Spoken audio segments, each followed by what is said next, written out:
for everyone joining us. This is the Thornbridge Beer Club monthly tasting, so we'll be talking through all the beers that we have. My name's James, I'm the export manager at the brewery, joined by Charlotte, our events coordinator, and Khan, our social media marketing coordinator. And we're lucky today, we've got Dave from Big Smoke, and we've got Wayne from Brew York as well, who are both on to join us today. So we'll do as we do normally. We'll talk our way through the beers. Just to let you know, the first beer of the evening is going to be Quiet Storm Sabro. If anyone wants to grab that one out first, we'll talk through all 5 beers. No pressure to drink them all and go along with us at that same pace, but at least it just allows you a little bit about each beer when you come to enjoy them over the course of the month as well. And looks like we've got most people starting to tune in properly here as well. So we don't want anyone getting thirsty. I mentioned that first beer. We'll jump straight into that. And then as we get to the Big Smoke collab and the Brew York collab, we'll hear a little more from our guests as well this evening. But again, while we say we don't want anyone getting thirsty, we'll start off with Quiet Storm Sabro. So if you've not had the chance to grab it, feel free to grab it now. Join in with it if you like. Again, no pressure to drink them all the way through. But Quiet Storm is our continued series of single hop beers that we're doing. So we really enjoy being able to experiment with these beer styles and really showcase different hops as well. So the Sabro hop we've already had, for example, the Idaho 7 within the same series. So now we've got these beers. They're brewed to be the same style, these light, flavorful pale ales. It's mainly low color Maris Otter, a tiny bit of wheat you'll find in there as well. But gives them that really nice pale clarity to it. You've got a good carbonation here as always. If you've got a nucleated glass on there, you'll see that starting to bubble up really nicely. Got fantastic white head that'll stick around as well for a while. And for me, it just gives you that really nice mouthfeel as well. And we talk about Sabro being a bit of a divisive hop, quite a new hop that's come out, within the last few years. It's one that people have been excited to try and play with. And one of the things that people always come back is this coconut character that you can actually pull out from it, which certainly is unusual. And for me, I've had a few Sabro beers in the past, but I took mine home at the weekend. I was enjoying my way through it. And it does take a little minute to come in. I think at first you don't quite get it. And then as it opens up a little more and you start to taste it through the palate, there is really that tropical little coconut feel starts to come into it as well. For me, it almost gets to a point of being like, if you remember those sort of fruit salad sweets, it's that little sweetness, that tropical kind of note to it as well. I started to think about those as I was drinking my way through this one. But definitely a nice, easy drink. I had this on the Saturday and just really enjoyed drinking through it. So hopefully a good starting beer for the evening. If we haven't been on any of the talks where we've talked about Quiet Storm already, just to give you a little background, this one, I mentioned it's the single hop series. It's actually named after maybe nothing to do with beer in a sense. There's actually an American football podcast, and that's one of the characters who's on there is called, nicknamed the Quiet Storm. So that's where we came about with the name for this one. We thought, oh, that sounds like a pretty cool name, actually. So we thought it'd work really well. Where we have these beer styles, they're 5.5% pale ales, but they hide all these fantastic big flavors as well from that showcase of different hops. So hopefully enjoy this, and hopefully it's part of the sort of education of beer that we're doing as well. We'll be producing a lot more of these over the year, and you'll be able to come back and try those different hop flavors together as well. So without further ado, I hope everyone's sort of tucked into these beers. Like I say, we wanted to get everyone started, but I do want to jump over and start to introduce our guests a bit further as well. So I think, Dave, if you don't mind telling us a little bit about Pigeon Fancier, how it came to be, the story behind it, just working together on it and everything else as well. Yeah, sure. So I think we've been between the breweries, we kind of have, we've been talking about a collab for quite a little while. And we as a brewery, we own quite a few pubs as well. So we sell a hell of a lot of Thornbridge beers in our pubs in the kind of south and around London. So it's one that kind of made sense to do a collab at some point. We love Thornbridge beers, obviously. So we kind of, that was kind of how it came about. And essentially, yeah. So we came up to you guys to do it. I wasn't present on the day; I couldn't make it. But my our head brewer Nick Blake, who came up worked together with the recipe. I think on this one it was definitely more weighted Thornbridge coming up with the recipe than us, even though it was a collaborative piece. I think Nick was saying I can't take too much of the credit for this beer. So I think it was very much a collaborative piece. I think we wanted to do a kind of an IPA, kind of classic modern style IPA, and essentially I think that it's just to come out brilliantly. So we got Amarillo hops and Idaho 7, which gives it, so you got just a nice robust IPA, but you got that piney and kind of resinous flavors coming through. So I think I think it packs a real punch in terms of flavor, and in terms of the feedback, what we've had through our pubs has been just incredible. I think it sold out pretty quickly, all the kegs we had, which is always a good sign. So yeah, I think the feedback's been amazing, and I think yeah, it's just yeah, a nice round finish, as Paul's just saying on the chat there. So I think we look forward to kind of I think it's 6% was probably around about where it needed to be in terms of doing a proper IPA, and I think yeah, it's you can tell the quality, sign of quality with Thornbridge beers anyway. That's what you guys are known for, and what we offer is coming up there, having fun on the day, having some input. Yeah. But I think we also look forward. There's usually with collabs a kind of home and away fixture. So I think we look forward to having you guys down to Esher, just outside London where we are.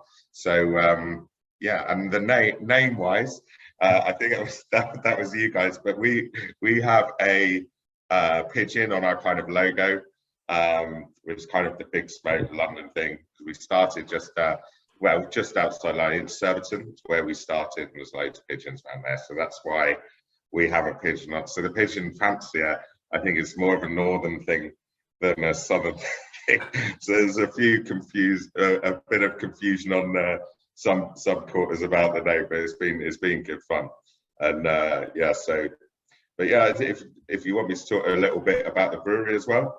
Yeah, please. So we've been going, I think just nearly approaching 8 years now. So we kind of started we started with a pub first, and then Nick, one of the managers, was a keen home brewer, and started making beer, cobbled together some rudimental kit in a kind of disused stable block at the back of the pub, and just started kind of making beer and basically using our customers as willing guinea pigs for that beer. And it's kind of got out of hand since then. So now we got a lot bigger kind of 3 years ago, where we moved to a proper brewery, and ultimately now we have 13 pubs. I think we have an airport site so if you ever leave from Heathrow Terminal 2, we have a bar there, and there's another two more coming airports. So we kind of so we do that, but we also it's all about the beer really. With Nick, who was the home brewer originally, is still our head brewer, and we all have the same team that's kind of started from burgeoning business to kind of where we are now, which is a lot bigger. So even up your way, you'll see us maybe a bit more, because we were a bit London centric, so we're trying to get out a bit more nationally, which kind of the stuff like this helps that. But yeah, it's basically, we're a brewery based on friendship, independent, owned by two guys, just passionate about beer, and that's kind of where we are really. Good. Yeah, well, hopefully, like you say, we see a bit more of you guys out and about as well. It's I I think you brewers are probably too modest there as well. I was said the same. You know, they were excited to work with the whole team and come up with the recipe for the beer too. So for me, it's fantastic. It reminds me of the big old American pale ales, really. Like you know, where their strength's obviously a little stronger than ours, but that little caramel in there, that Amarillo, like it all really packs a punch. Got that kind of herbal floral note right in the middle of the tongue. Again, another one I was enjoying on Saturday and really went down very nicely. So great to have the team up and collaborate, and looking forward to the away leg as well, as you say. Definitely.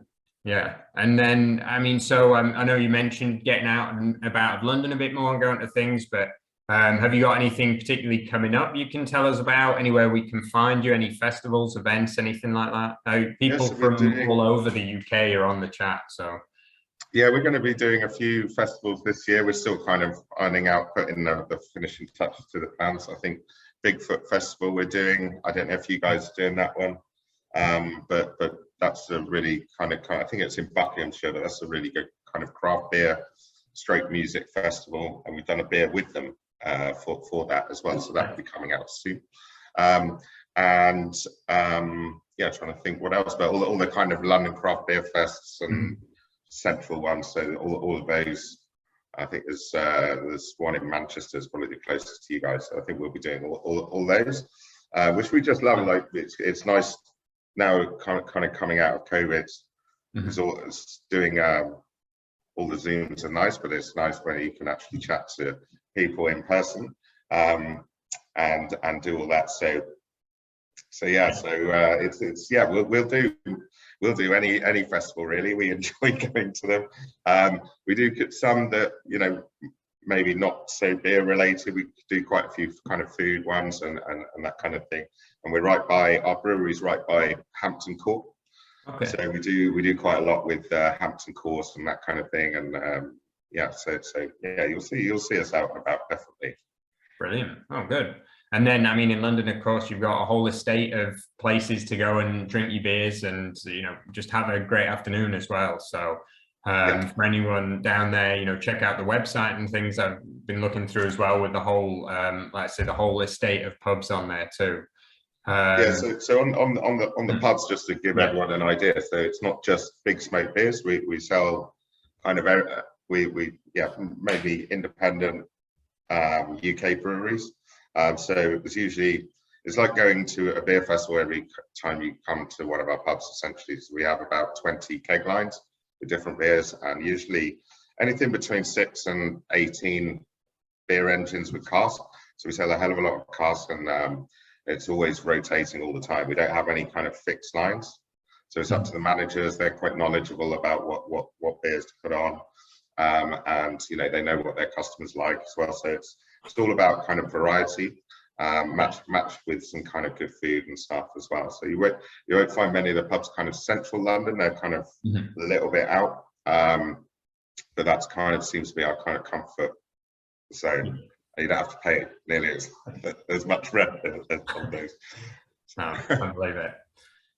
Good. I hadn't thought about the name actually. As you mentioned, we did sort of come up with, we were banding some names around and looking at the logo and things like that. And yeah, maybe hadn't realized it wasn't as much of a thing in London. But of course, as Pigeon racers, if anyone watched Geordie Racer or anything else, it's, you know, within that field as well. So we thought it was quite a fun name, especially with your logo and everything else that you guys have. And hopefully the pigeons on there help make a bit of sense of it too.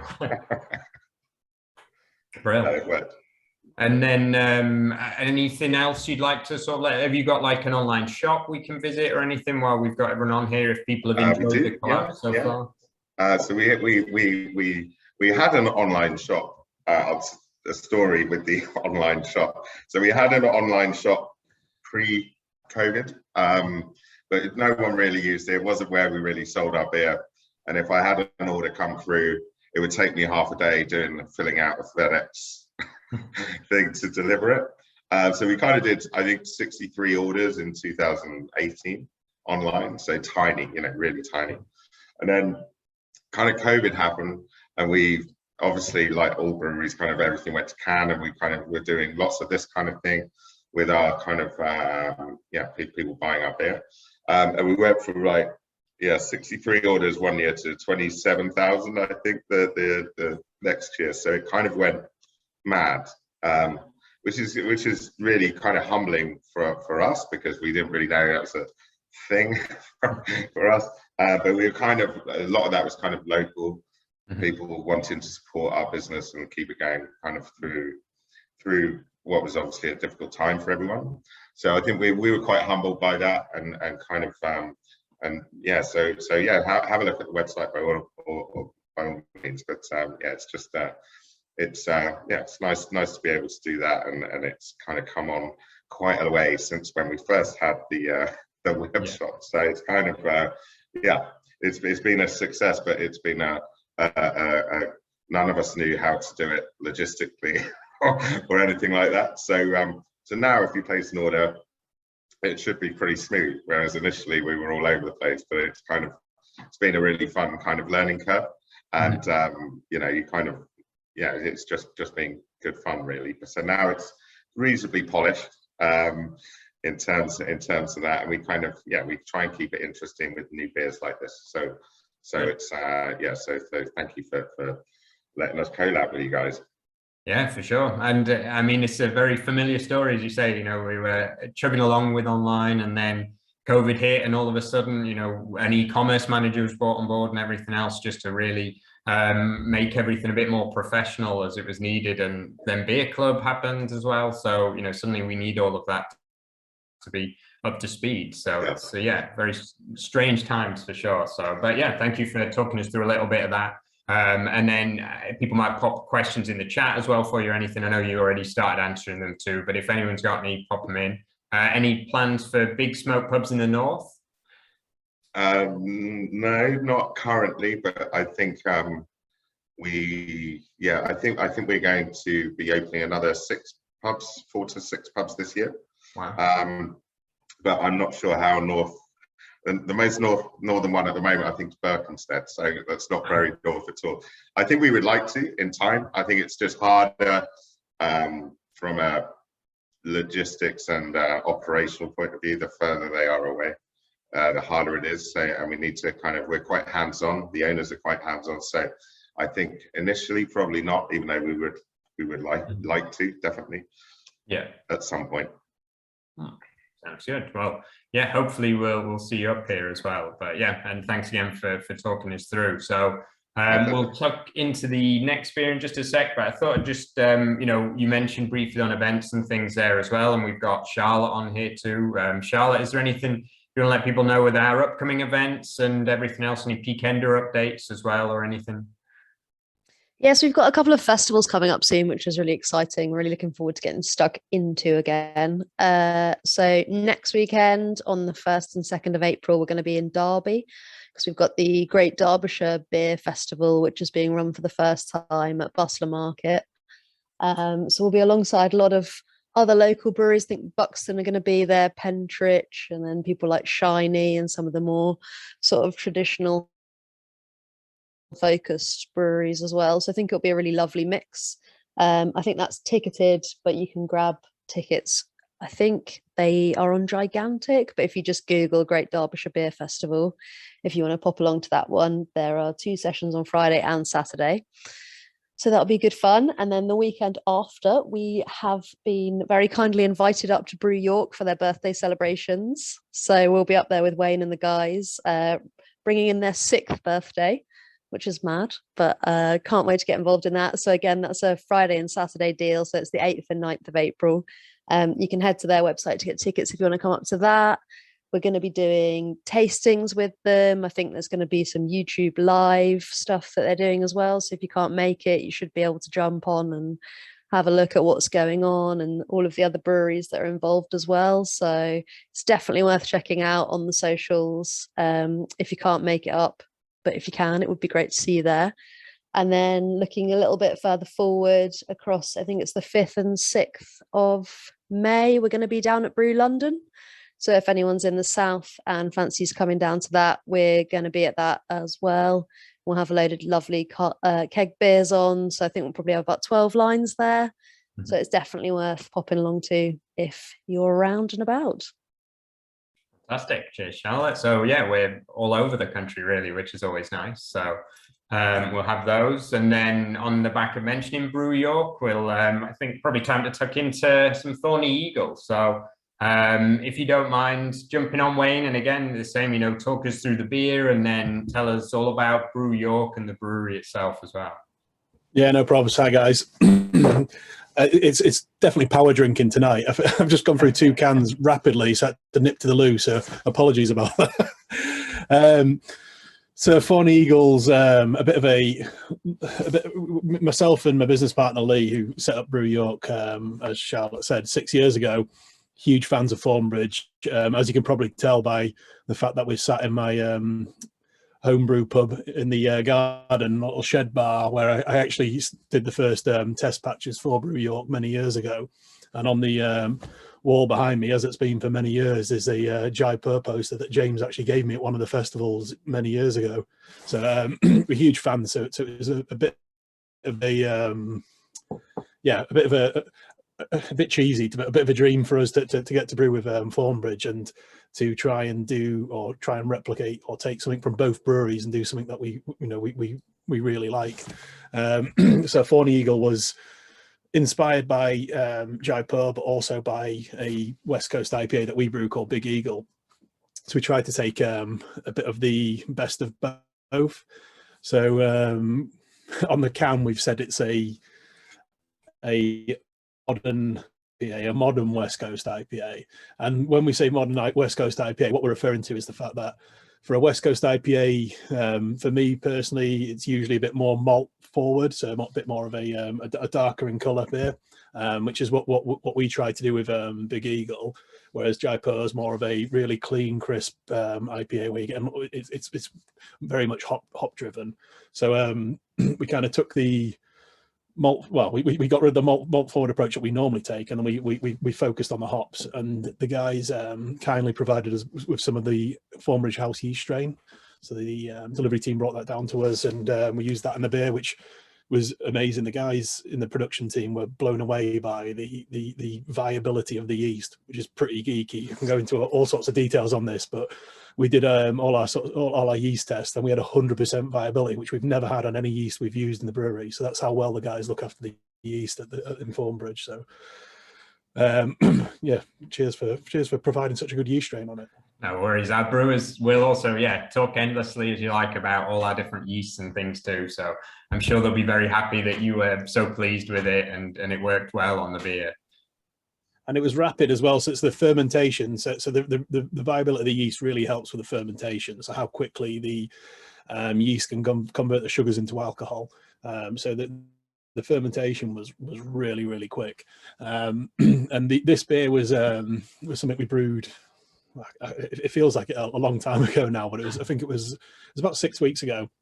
And the beer itself was slightly delayed, and it wasn't delayed because it didn't ferment quick enough. It was delayed because unfortunately we had a centrifuge issue. Our centrifuge didn't malfunction. We had to get an engineer out, and we couldn't get one out for at least a week. So it slowed down the packaging of the beer, and that came as a bit of a challenge, I guess, because you guys have gone public that this beer was going to be in the subscription box, and we hadn't even packaged it, and we were on a crazy adventure then to get the beer packaged and delivered up to you guys, so you could then pick all these guys boxes to get the beer delivered out to them in time.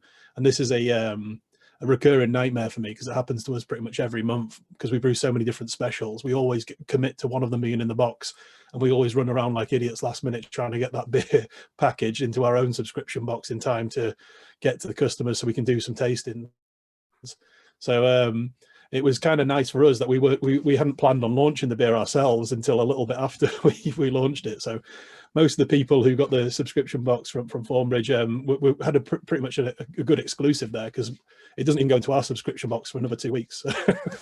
Thank you. Hopefully you guys are enjoying it. Yeah, I think certainly going down well. Appreciate the efforts to get it up to us as well. I mean, to be honest, it's not something we're unfamiliar with, centrifuges breaking down ourselves, so can certainly feel your pain there. And like you say, getting an engineer over is never easy either. So yeah, thank you for pulling it out and getting the beer to us. And as you say, it's nice to have it as a bit of an exclusive as well, just before it goes out to your usual drinkers too. It was also really cool. Oh, sorry. I was Go. I was just going to ask about the experimental hop strain that you used, the HBC 586, a really catchy name. Because it's a good one. That one. It's got like a really like fruity, like delightful fruit basket flavor. I think you describe it as, and I'm just interested to ask about that because I think it's a I was hoping you would ask about it. It's a hop that I know absolutely nothing about because it was picked by one of our brewers who was really keen for us to try it. They'd been doing some homebrew experiments with it, and they thought it'd work really well in combination with the other hops in the beer.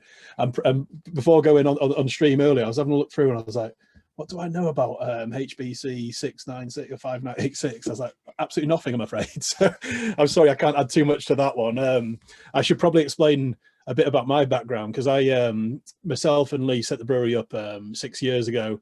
I started the brewery effectively in the shed I'm sat in now, and I used to do a lot of brewing, and then I met my business partner at a friend's barbecue and got him into beer, and he's super competitive type, and I supplied him with loads of homebrew equipment I wasn't using anymore, and he went on a mission then to beat me at any competition he could enter with homebrew. And I was like, I'm sick of competing with you. Let's start brewing together, and we'll start entering homebrew competitions together.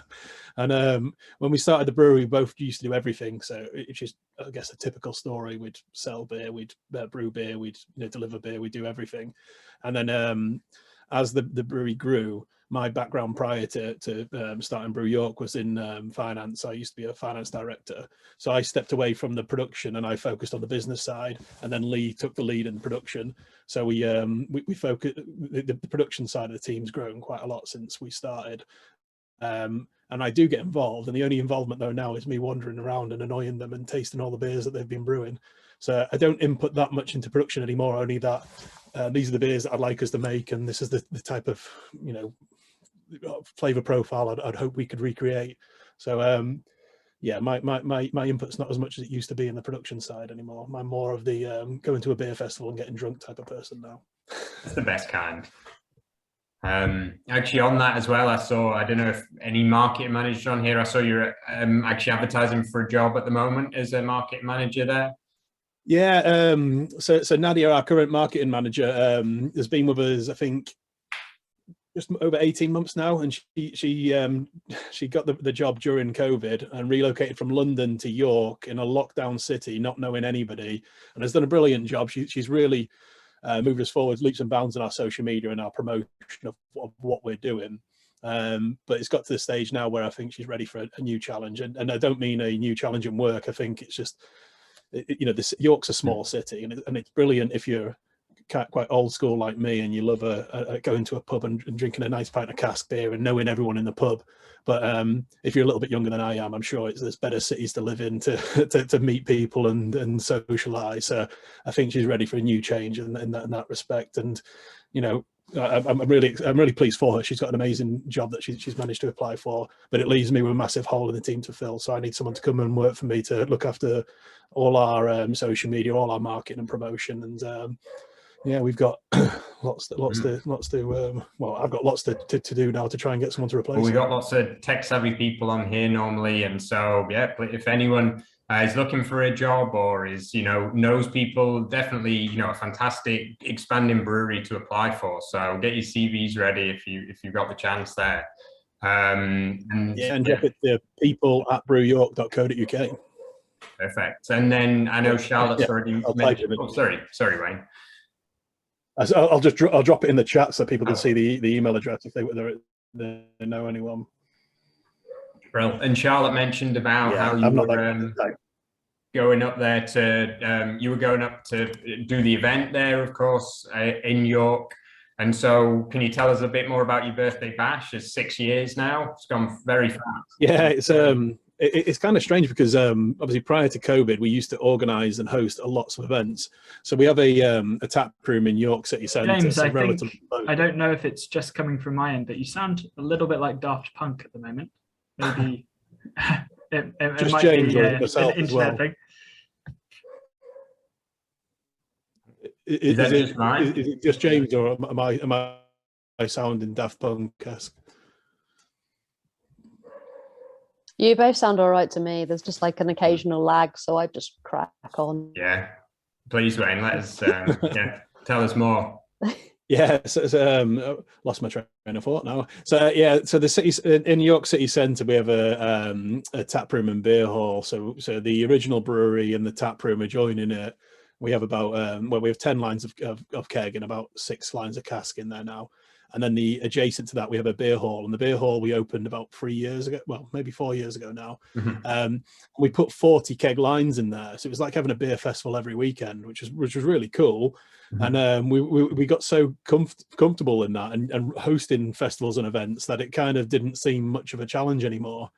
And then COVID, for all sorts of reasons, we just started attending events instead.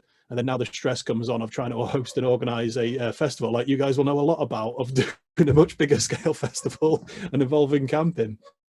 Yeah. Yeah, it's kind of like, I'm really excited because seeing the progress at the site over the last few weeks, it's really exciting, but it's also really scary as well because it's been so long since we last did a festival. But yeah, it's going to be really cool. So we're doing the birthday festivals at our new production site. So we decided that stress wasn't really an issue anymore. So we decided to expand the brewery during lockdown and move to a new production facility, just about 30-minute walk from the old brewery. But we've got much more space there now, exterior space in particular, where we can put grain silos and external tanks and actually have a truck be able to pull into the yard without annoying all our neighbours in York City Centre. So it's been great for lots of reasons, but it's the first time we've actually invited anyone to the new brewery, so the public get to come up for the first time and see where we've moved to and what we've been doing. So it's pretty exciting for us. It just brings all sorts of other challenges we have to overcome. But yeah, it's some of the little things that the guys have been doing. Huge, and if anyone, any of the Thornbridge fans who are coming to our birthday festival will see such inspiration in our space from what you guys have done in your tap room. It's going to be like we've blatantly copied you, by the way, so I'll get that out there before anyone calls us out on it. So just think stacks of empty cans and empty and full barrels of aging beer, and that's a lot of the backdrop. Yeah, the empty cans were a bit of a great way of putting in walls actually for a while. You know, we had them there. Yeah. We're going to use them, but they look really nice as well. So it's handy, nice and colourful. We had, and surprisingly for us, because if anyone knows a little bit about us, we do go a bit cheesy and a bit punny, and sometimes a little bit close to the bone with some of the names we've come up with. So needless to say, we've been issued with one or two cease and desists over the last few years. And we actually didn't get a cease and desist for this one. We got a message from the Portman Group direct, but a beer that we put into Sainsbury's via Beerhawk almost a year ago, we actually supplied the whole batch. We'd forgotten we were even selling it. It all went to Beerhawk, and they were drip feeding it into Sainsbury's. Portman Group contacted us and like, yeah, you're appealing too much to kids with this beer. And I'm like, what do you mean? It is a beer called Nougat Friend, which is, it may or may not be a pun on a famous animated film that involves a character who's a cowboy and his friend who's a spaceman.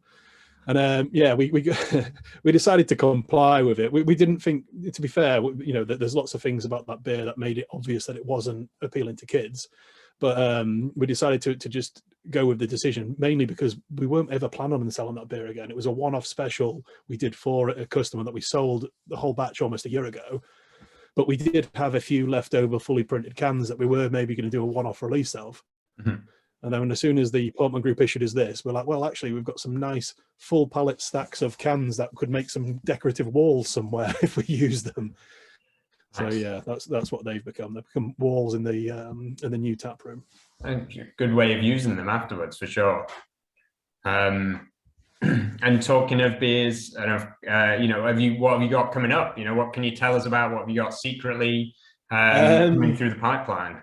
Well, the exciting ones at the moment are the ones we're launching at the birthday. So last year for our 5th birthday, we maybe went a little bit over the top. I think Alan in the Simpsons house and somewhere on screen has probably still got them all he's drinking. But we did 11%, 12%, 13, 14, and 15% stouts. Just a series of 5 sessionable beers you could have on our birthday. So this year we decided to make it a little bit more accessible. So we went for we've got a 6%, an 8%, and then 2 10% beers. And these are 4 different collaborations with different breweries. And instead of focusing on one style this time, we've kind of spread the range. We've got a I'll be loose with the styles because we've gone a bit loose with what we've done with them. But we've got a pale ale, we've got a sour, and then 2 stouts. And they're called the Breakfast Club. So again, let's try not to get sued. But yeah, we've gone with the Breakfast Club, and the beers are called tea, coffee, toast, and juice. So kind of the least pretentious way of ordering these pretentious beers that we've made. So tea is a this is the one I always struggle with. It's a strawberry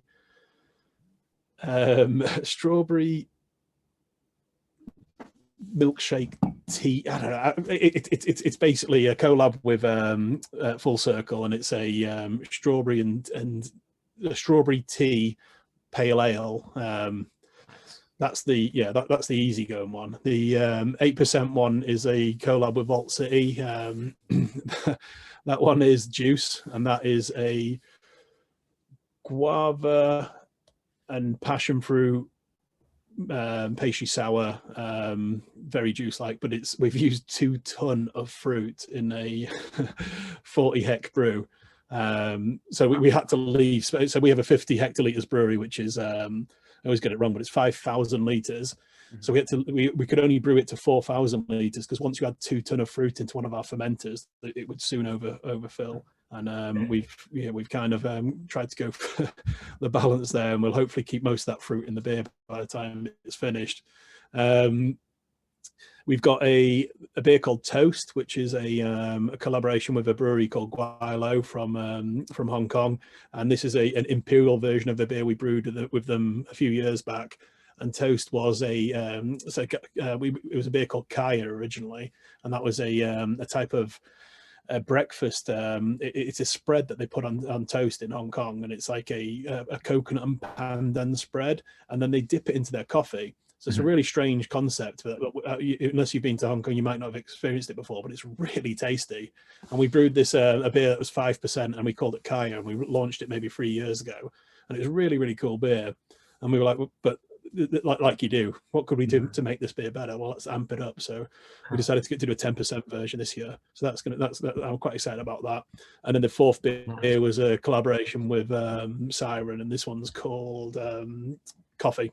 So think of Broken Dream, their breakfast stout. So that's the malt base. We've then gone imperial with the strength, and then we've put a lot of coffee in there. But if it's going to be called coffee, we go a bit pretentious with it. So we're going to go with a maple mochaccino coffee.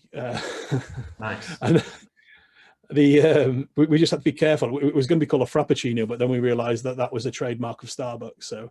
So yeah, milk stout with maple coffee and a little bit of lactose in there.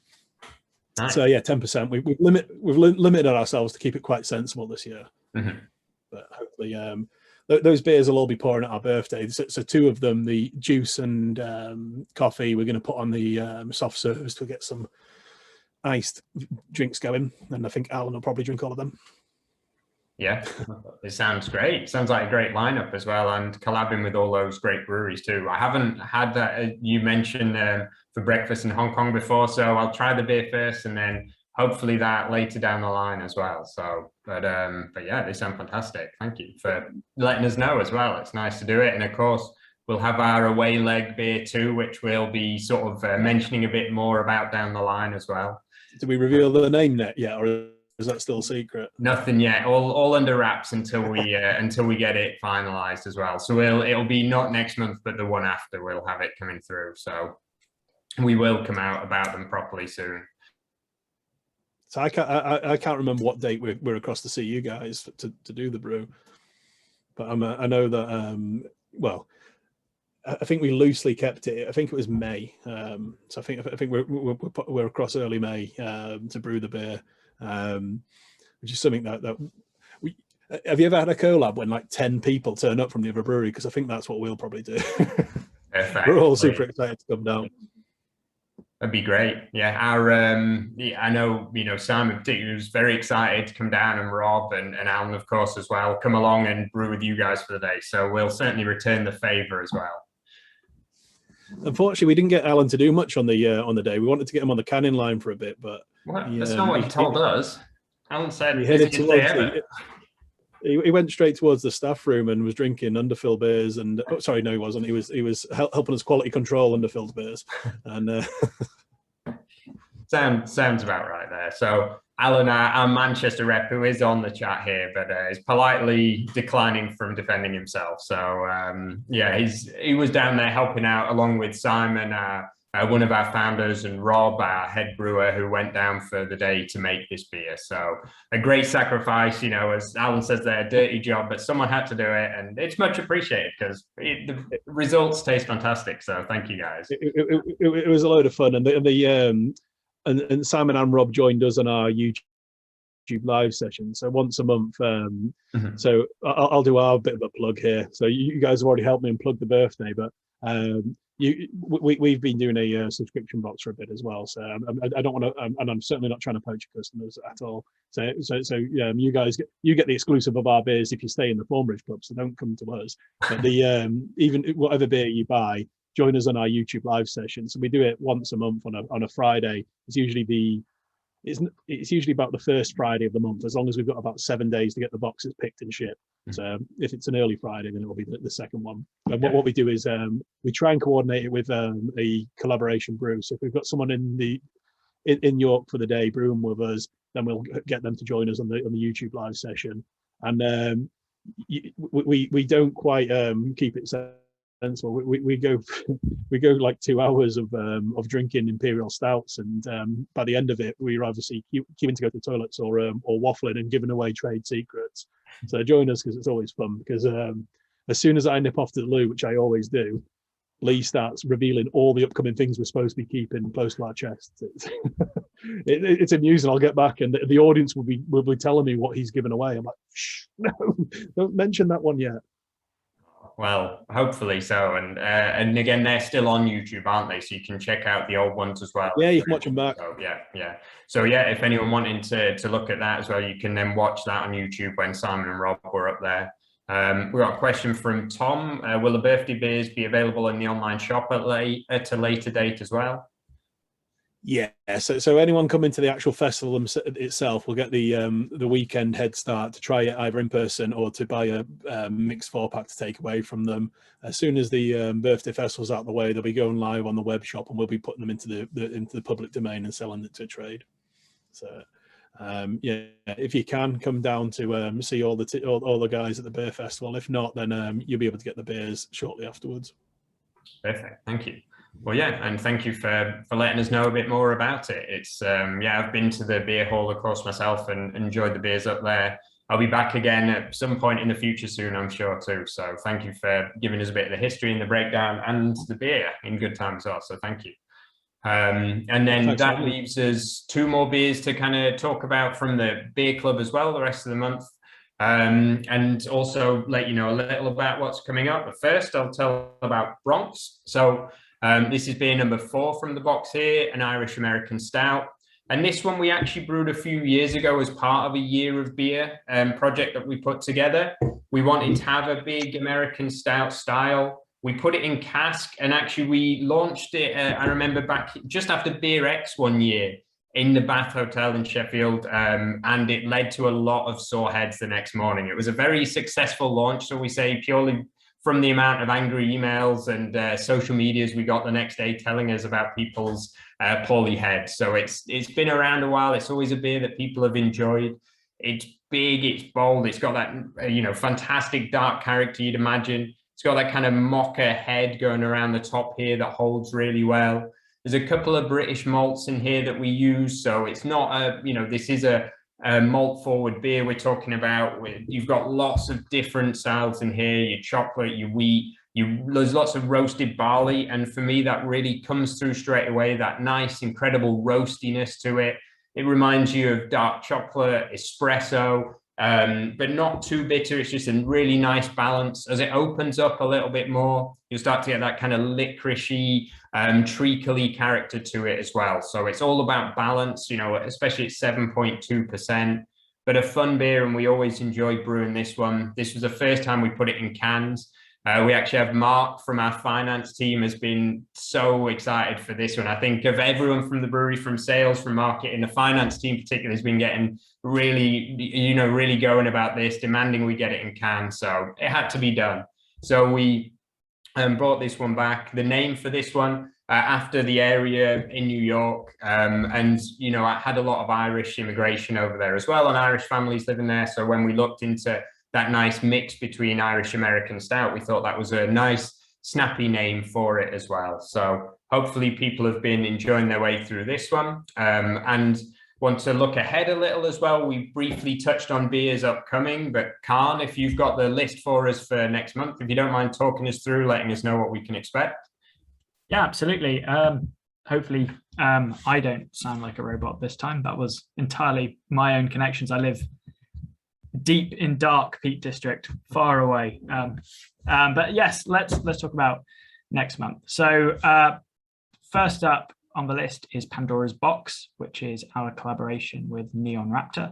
We've got a couple of collaborations with the Nottingham brewery Neon Raptor coming up, and this is a first. It's a hazy, juicy, thick, deeper at 8%. I think it's been described by Dom, our sales manager, as the hoppiest beer we've ever created. It's our attempt at creating this sort of hazy boy sort of style of beer, which Neon Raptor does. And so why don't we give a go at that? The next is another collaboration. It's called The Road to Unruin and it's with Alkin Brewery. Now, Alkin Brewery is basically the new incarnation of Good Things Brewing Co. And they've done a bunch of collaborations with a bunch of breweries around the country, all of them called The Road to Unruin. One of them they did with Daya recently, and I can't think of the other one off the top of my head. But so basically, their old brewery was struck by lightning and burnt down in just absolutely the most unfortunate series of events you can think of for a company. And so rather than just abandoning it and abandoning their history of brewing, they decided to drag it up, rise literally from the ashes and start something new. And they're starting with collaborations, and we're thrilled to be part of that. This one is a dry hop saison, so it will have the slight spicy, fruity, slightly tart touches of that type of beer, but with a fresh dry hopped element with it too. So this is one I'm most looking forward to. Another one is, if you remember Quiet Storm Sabro from 30 minutes ago, this is the next one in that series. It's with Galaxy, so Quiet Storm Galaxy. So this is another single hop pale ale at 5.5%. This one will be slightly hazy. The last two have been bright and clear, but the idea of this project is to try to use the hopping in a way which emphasizes the character at its best. And so this one has a slight haze to it. So Galaxy is an Australian hop. You've seen it all over the place. It's really, really popular. We use it quite a lot. If you had Galaxia before, that's another single hopped beer of ours, but that's brighter as opposed to the haze of this one. And I'm really looking forward to this one too. Next, we have another collaboration, something I don't think we've ever made before. And this is an away leg. So an away leg with Simple Things Fermentations, a Glasgow brewery, which we've worked with a couple of times before, and we are brewing with them a 5.1% Rausch beer. So that's essentially a lager made with smoked malt. So it has a sweet, smoky taste, a little bit like bacon and maple syrup is the closest which I can think of what a Rausch beer tastes like. And it's going to be really good. The last two collaborations we did with them, Raindrops and Roses and Whiskers on Kittens, that duo of wheat beers were fantastic. So this can only be great. And the final one is another addition in our long series of imperial stouts. It's Banoffee Pardus. So Pardus, 8% Imperial Stout. We've done creme brulee, we've done chocolate orange, we've done all of those ones, and this one is based on the banoffee pie. So it'll be toffee, banana, sweet, a little bit ridiculous, I think it sounds, but hopefully in the best possible way. And yeah, so that's next box. That'll be going out early April, I think, barring disasters, in case the centrifuge breaks down again, any one of these breweries. We'll hopefully have that at the beginning of April. There's another thing about April which I should mention as well. Because we're pouring on every London craft beer cruise in the summer season, that's from May to October, we're doing a little bit of a competition with that. So one box in the April series of beer clubs will get a golden ticket, which will give you and a friend an access to a cruise for free. So all members of Beer Club have exclusive benefits to the London Craft Beer Cruises. They'll get an open glass, which means they have unlimited refills. They'll get their own cheese board when they go in. They'll get the 15% discount, which all of our customers have, which you might have seen in an email. But one box holder will also get free tickets to that as well. So keep an eye out for that in your box. And back to you, James. Cheers, Karen. And yeah, we had a couple of the sales team go down, of course, just to try out the craft beer cruise in London, and I can't stop talking about how great it was. So that's certainly a great prize for next month. And yeah, it's going to be a fantastic box again, nice collabs, good mix of different styles. It'll be fun to come back here. We'll be talking about it again, of course, as we go. I've just noticed we had a couple of questions there as well, Stephen, asking about beer club members. We couldn't give out the exact amounts at the moment, but a lot are still going, which of course we're always thankful for, with people having joined us at the start with lockdowns, but continued right through. So we appreciate it. And we always try and do as many styles and different things and these sort of, these tastings with other breweries as well as we can. And then I think you had a second question there. The Pardus currently are all lactose free. But the Banoffee one will actually have lactose in, just to let you know in advance. It will be a lactose one. The brewers were playing around with this style, of course, every time when we do these different Parduses. And for that one, they did say it certainly would suit more having lactose in. So that one will, but the previous ones, unless they, with any of our beers, unless they do have the warnings on them, they won't have any lactose in either.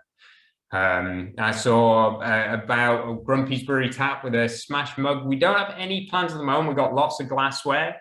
Karen will tell you actually about some new glassware when we crack into our next beer, but no mugs at the moment, unfortunately, but never say never. So you never know in the future there as well. And then I'm just looking. I've got mugs on my website. Yeah. Oh, there you go. Straight in there. If you fancy up with a Brew York, I've got mugs on my website. There you are. Yeah, we do too. Oh, so do we. I've got the Shelby mug here, which we've been selling in gift packs for all this time too. So mugs all around. Yeah. Well, there we go. And otherwise, question for you there, Charlotte, as well, from Tom about information for booking the Saturday morning Peakender. So we haven't finalized that. Yeah, we haven't finalized that yet. I think the current plan is going to be sort of like a special morning that we hold at the brewery for all TBC members. So we'll have like bacon rolls and coffees and beers if you want them, we don't mind that. It's festival season, so it's basically airport rules, as I've been told many times in the office. And we think there are going to be some exclusive brewery tours as well, so they'll probably be led by people like Dom Driscoll, our lead brewer, maybe Rob, our head brewer. So it will be like really exclusive access to the brewery, which we don't really offer anymore because you don't really get that with our experience. It's all within the tap room. So hopefully it'll be sort of a look behind the scenes with the important guys who know everything about the beers.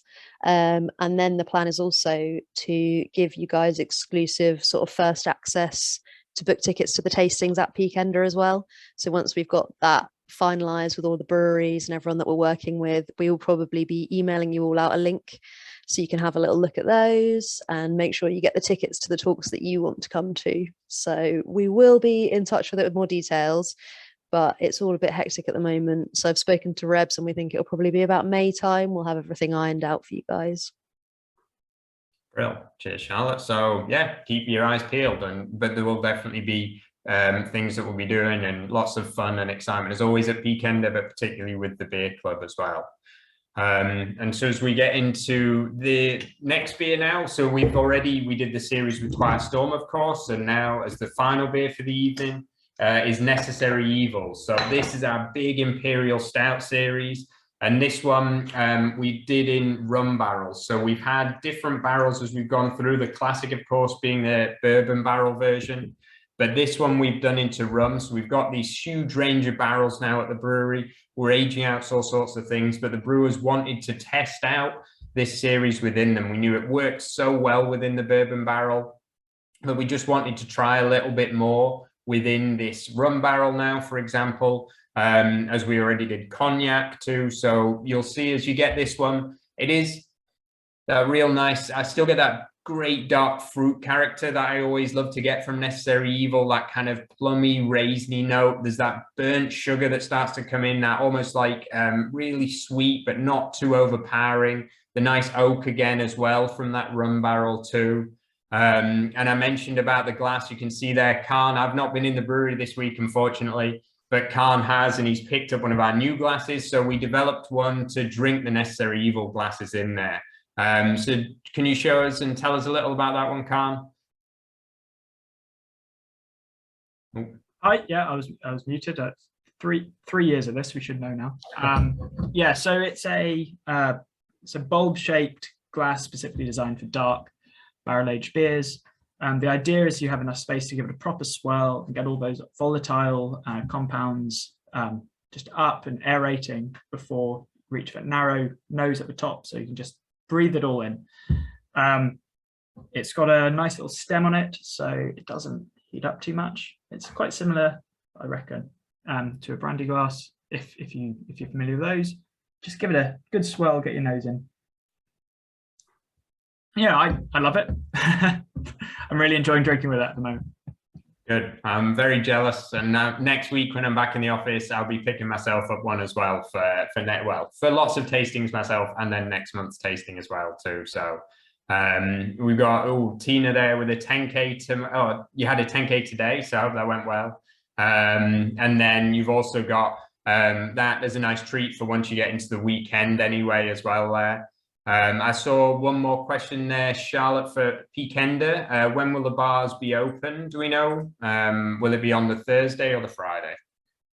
So on the Thursday, we'll probably have like a can bar open on the actual site itself. So if you're wanting to stay on site, maybe get some food in Bakewell and just chill out, then our beers will be there. But we're also hoping to put some events on in the tap room on the Thursday night. So we're hoping that maybe some of you guys will come up, because it's not actually too far to walk up to the tap room from the Peakender site itself. And then we've got all of the pizzas on, and we'll probably have some live entertainment as well, hopefully some bands or some comedy or something like that. So it'll be can bar on site, but then if you pop up to the tap room, we'll have all sorts going on, and we've got loads of draft there. If you've not been before, it's a great time to come. Got 4 lines of cask always. I think it's about 12 lines of keg. So we'll have some treats pouring, and I think it'll be a good time.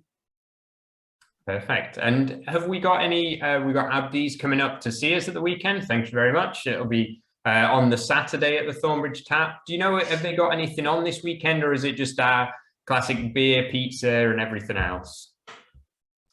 I think it's just a classic weekend. I know it's Mother's Day on Sunday, so shout out if anyone's forgotten about doing that, which I did until today. So just heads up, everyone. Turns out that's this weekend. So I think they've got some offers potentially on for Mother's Day, but I think it is just straight up lovely, boozy pizza time. Yeah. Both Pigeon, Fancier and Forney Eagle are both on keg at the tap room at the moment. Well, they were yesterday. So if no one snaffled that up, you're gonna have a good time there, I think. Yeah. And as Alan pointed out, we've always got the exclusives on as well. So we'll always have our tap exclusive wheat beer on there for you to try. You can book in for the Thornbridge experiences as well. There's lots of stuff to go on as well. So whenever you get the chance to, pop in and see us, please do. And thank you, Abdi, for coming up. Hopefully you enjoy it. Definitely make sure to have some pizzas. And let's hope this weather holds out as well. I have heard it's supposed to snow next Wednesday, which I don't want to believe and I think is ludicrous. So I'll be getting out this weekend in the sunshine before that for sure. I'll be having a couple of beers as well. And Paul there, food pairings is myself. I do the food pairings on the cans. Hopefully you enjoy them. It's always hard work having to make sure that everything will work well and pair nicely together too. And so, yeah, hopefully, like I say, you enjoy them and try them out too. And yeah, are there any other questions coming through on there I've missed at all, guys? I can't see anything, I think. But hopefully, like we say, as always, if you ever want to ask any more questions outside of this, something you suddenly think of, just email us, messages on social media, get in touch, however you like, really. We're always very happy to respond, let you know anything, whether it's about Peakender or events or coming to see us at the tap room, new beers. We also do for the rest of March, we've got a code MAR20 in the online shop. You'll see it on our social media now for 20% off for the rest of the month.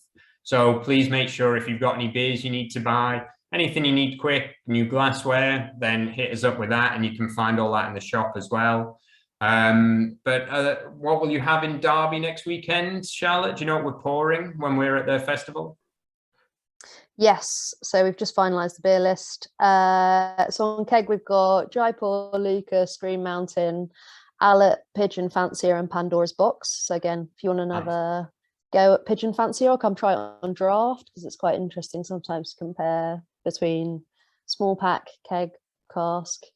So yeah, pop down and see us. And then we've also got a cask exclusive. So we're releasing a cask collab, which we have brewed with Neon Raptor, which is a bit rogue for them because they don't really get involved in much cask. But that's a 5% classic stout. So I'm really looking forward to seeing how that's going to taste. So definitely pop down for a pint if you are about. Well, thank you for that. And then Khan's just popped the discount in the chat there as well. And again, you can find it on our socials. But really, Dave, Wayne, thank you very much for joining us this evening, telling us all about the breweries, the beers.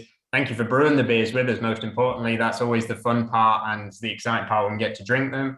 We'll be doing the different legs as well, the home and away too. So we look forward to working more with you in the future. Thanks to Khan and Charlotte, as always, for helping us out. Alan for jumping on as well after having made the beer as well there with Brew York too. And thank you, everyone. I know it's been a nice evening before we get snowed in possibly, but thank you all for joining us again, as always. Abdi, hope you enjoy your trip down to the tap room on Saturday. Anyone else who's joining us, have a good weekend and cheers, everyone. Have a good one. Thank you. Can I ask a question before everyone ducks off? Yeah, of course, please. Thanks for having us. What's everyone's next drink up then? Because I unfortunately had to step out. I'm saving this for maybe the weekend. But when the guys came to brew with us, they did give me a goodie bag. And one of the things in the goodie bag I've been looking forward to trying for a while is this. Is that in reverse? It is, isn't it? So it's Double Green Mountain. Yeah, I've still not tried it. So that's my next beer up. So what's everyone else's next beer up? That's a good question. I'm unnecessary evil still. Because everyone's going to be ducking off. But thanks. I'll finish this one out. I think I'll round up well for a nice Thursday night. Yeah, I've got a table covered in open cans now, so I think I'm good for a Thursday night, starting at 8:30 tomorrow. Polish the rest up. Yeah. Yeah, some Bronx, of course, on there. More Double Green Mountain. I can see a Jaipur X there in Grumpy's. So some big evenings ahead between Necessary Evil and Jaipur X and everything else as well. That's that's good going. Well, hopefully that's also a big evening for you, Wayne, as well. I hope you don't have work too early after your Double Green Mountain chaser. And then we've got the 2019 Necessary Evil as well. No work tomorrow for Grumpy's, so that's good going. You'll very jealous maybe as well. But yeah, cheers, Wayne. Well, I'm glad you've enjoyed them, and I'm glad you've enjoyed the goodie bags too. Brill. All right. Well, hopefully those Jaipur X's, Necessary Evils, Double Green Mountains, and that 2019 Necessary Evil with Stephen, I'm very jealous of as well, are all well enjoyed the rest of the night. And yeah, we'll see everyone hopefully before at the brewery, but otherwise we'll see you all next month for another tasting as well too. So have a good night, guys. Thank you very much. Thanks for having me on. Cheers.